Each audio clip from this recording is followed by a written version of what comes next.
అనంతపురం జిల్లాలో ఒక వింత ఘటన జరిగింది. దొంగతనం చేసి భయపడి మళ్లీ వాపసు ఇచ్చారు. అయితే దొంగిలించింది దేవుడి సొమ్ము కావడంతో పాప భీతితో ఆ డబ్బునంతా తిరిగినిచ్చేశారు. ఆ క్యాష్ అంతా ఆలయ ఆవరణలో పడేసి వెళ్ళిపోయారు. పోతూ పోతూ ఒక లెటర్ రాసి మరీ వెళ్ళారు.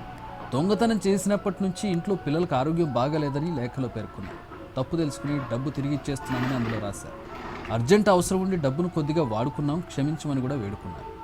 కొడుకు హాస్పిటల్ ఖర్చుల కోసం ఆ అమౌంట్ తీసుకున్నామని నిజాయితీగా ఒప్పుకున్నారు. నెల రోజుల క్రితం బుక్కరాయి సముద్రం ముసలమ్మ దేవాలయంలో హుండీ చోరీ జరిగింది. ఈ ఘటనపై విచారణ చేపట్టారు పోలీసులు.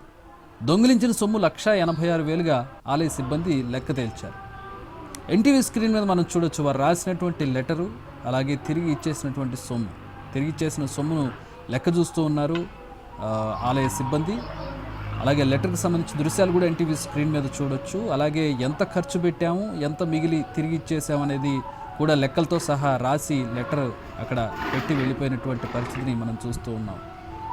సాధారణంగా ఆలయాల్లో దొంగతనాలు జరుగుతూ ఉంటాయి. దొంగలు దోచుకు వెళ్ళిన తర్వాత వాటిని అమ్ముకోవడం, వాటిని సొమ్ము చేసుకోవడం, ఖర్చు పెట్టుకోవడం, మళ్ళీ ఇంకో దొంగతనానికి వెళ్ళడం అనేది జరుగుతూ ఉంటుంది. కానీ అనంతపురం జిల్లాలో జరిగినటువంటి ఒక ఆశ్చర్య ఘటనను చూస్తూ ఉన్నాం.